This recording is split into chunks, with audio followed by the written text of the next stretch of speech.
If tan theta is equal to x sin phi upon 1 minus x cos phi and tan phi is equal to given y sin theta upon 1 minus y cos theta. अब आपको value निकालनी है x upon y की, ठीक है।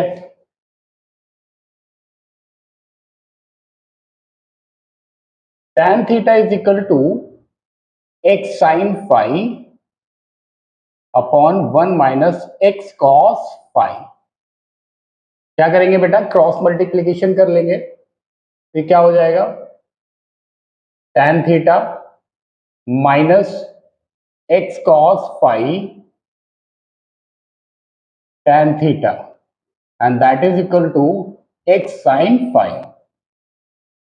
ठीक है। अब ये जो निगेटिव टर्म है इसको राइट साइड शिफ्ट कर दिया हमने, तो tan theta is equal to x sin phi plus x cos phi tan theta. अब इन दोनों में अगर आप देखिए तो x कॉमन है, तो आपने क्या लिखा, tan theta is equal to x sin phi plus cos phi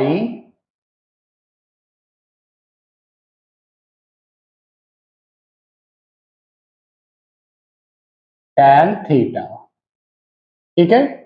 so now x is equal to क्या लिख सकते हैं बेटा, tan theta upon sin phi plus cos phi tan theta. In the same way इसको भी हम solve करेंगे बेटा।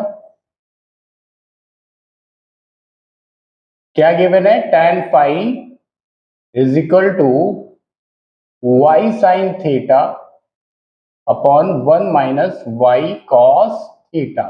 क्रॉस मल्टीप्लीकेशन यहां पर भी करेंगे बेटा, तो क्या लिख सकते हैं, y sin theta is equal to tan phi minus y cos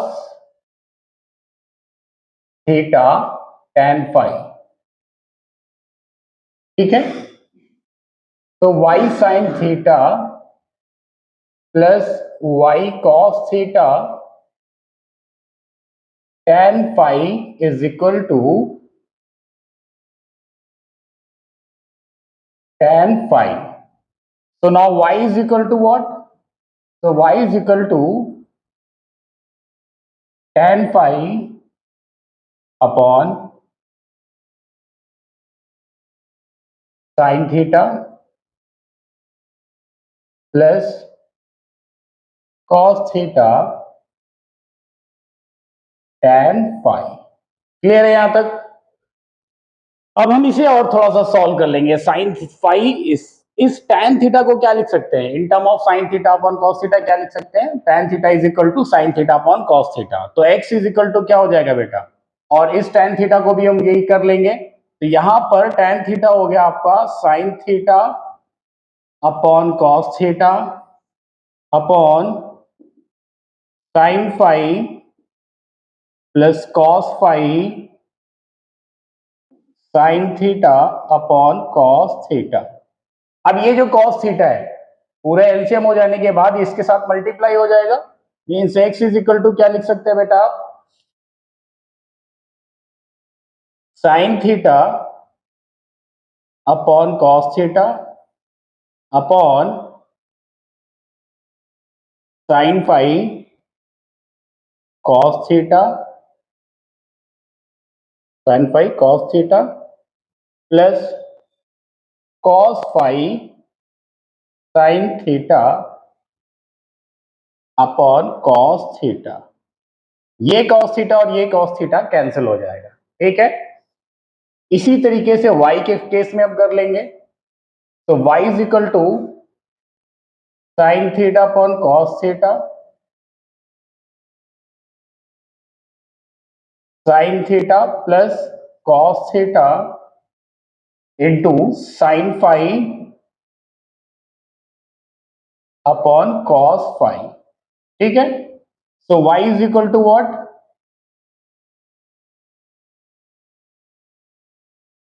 phi था।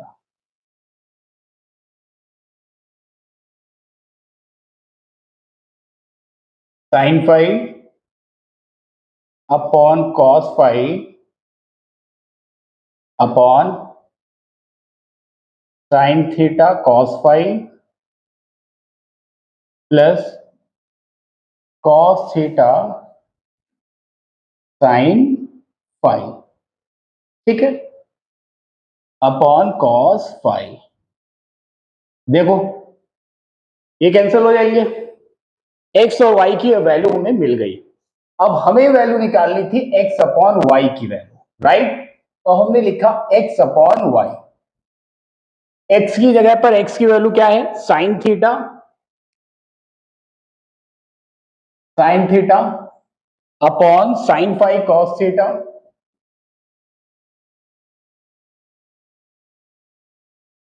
Plus cos phi sine theta, ठीक है। इसी तरीके से y की वैल्यू पुट कर दिया बेटा, तो ये y की वैल्यू क्या आ रही है, sine phi upon sine theta cos phi plus cos theta sine phi, ठीक। एक आइडेंटिटी होती है बेटा, although it's not in class 10th, ये क्लास 10th की आइडेंटिटी नहीं है। एक आइडेंटिटी है, क्या होती है, हम ये कहते हैं कि साइन, हम कहते हैं sine A plus B is equal to क्या होता है, sine A cos B plus cos A sine B. ये आइडेंटिटी हमें यहां पे अप्लाई करनी है। तो जैसे लिखा है ना sine phi cos theta, phi को यहां पर ए मान लो, थीटा को बी मान लो, तो ये क्या हो जाएगा, ये एक आइडेंटिटी है जो कि इसी फॉर्मेट में लिखी है। तो इसको आप लिख सकते हैं साइन फाई प्लस थीटा। तो x upon y is equal to sine theta upon sine phi plus theta upon sine phi upon sine phi plus theta, ठीक है। अब क्या होगा, ये दोनों टर्म कैंसिल हो जाएंगे बेटा, तो आपको एंड रिजल्ट मिल जाएगा x upon y is equal to sine theta upon sine phi. Clear है। अब ये चूंकि आपका डाउट था इसलिए मैंने बता दिया, अदरवाइज आप ये मानकर चलिए कि ये आइडेंटिटी ही आपके सिलेबस की नहीं है, ठीक है।